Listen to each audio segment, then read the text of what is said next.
सारे इंज जा रहे जिस तरह पूरी फौज आ जाती है, लेकिन सब तो ज्यादा बदतमीजी और बेशर्मी एक औरत दे नाल तुसी जो पे करदे हो, धक्का दिता ने बकायदा पर्स को पर्स दे विच मेरी रसीद सी जेडी उन्हें लई। तुसी मैनूं आराम नाल कहो रसीद देनी जे कि नहीं देनी। मैं कहां जी लो रसीद लो तुसी। इलेक्शन है कोई ये तो नहीं कि जिंदगी मौत का सवाल है, दफा करो लानत भेजो आए इलेक्शन। मैं तो उन्हें भरा ते भी लानत भेजनी है जेडे इन्हां दे नाल बैठे ने, उन्हां ते भी लानत है भरावां ने।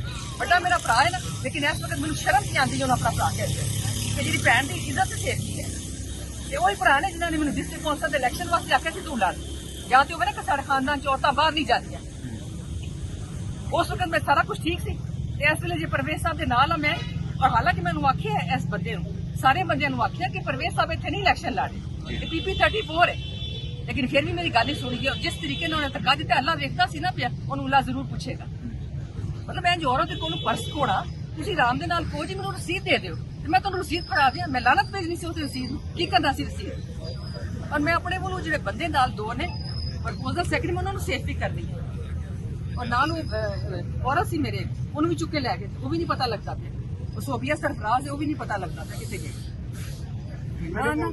अब क्या पैगाम दे रही है सुप्रीम कोर्ट को या इलेक्शन कमीशन को, क्या पैगाम? मैं तो कहनी है इलेक्शन जो दफा ही करते, सुप्रीम कोर्ट में यही कहनी है खुदा दा वास्ता जो इलेक्शन खत्म करते, इलेक्शन ही नहीं है।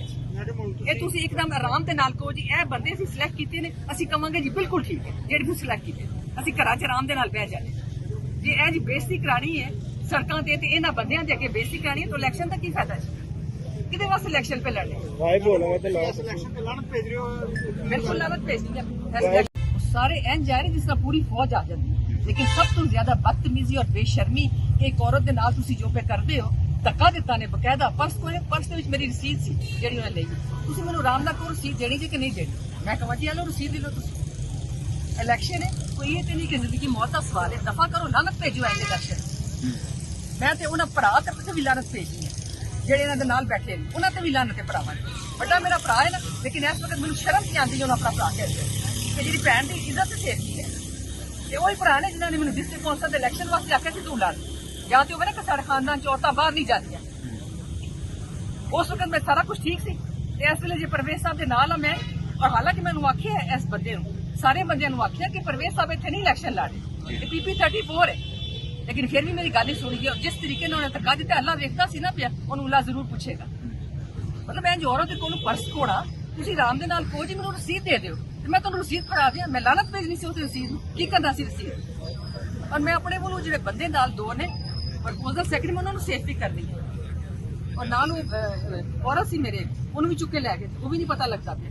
सोबिया सरफराज है, वो भी नहीं पता लगता था कितने गए। अब क्या पैगाम दे रही है सुप्रीम कोर्ट को या इलेक्शन कमीशन को, क्या पैगाम? मैं तो कहनी है इलेक्शन जो दफा ही करते, सुप्रीम कोर्ट में यही कहनी है खुदा दा वास्ता जो इलेक्शन खत्म करते, इलेक्शन ही नहीं है। ये तुसी एकदम आराम दे नाल कहो जी ए बंदे असीं सिलेक्ट कीते ने, असीं कहांगे जी बिल्कुल ठीक है जेहड़े तुसीं सिलेक्ट कीते, असीं घरां च आराम दे नाल बैठ जाने। जे ए जी बेइज्जती करानी है सड़कां ते इन्हां बंदियां दे अगे बेइज्जती करानी है, तो इलेक्शन दा की फायदा है? किहदे वास्ते इलेक्शन पे लड़ने? बिल्कुल लानत भेजनी है।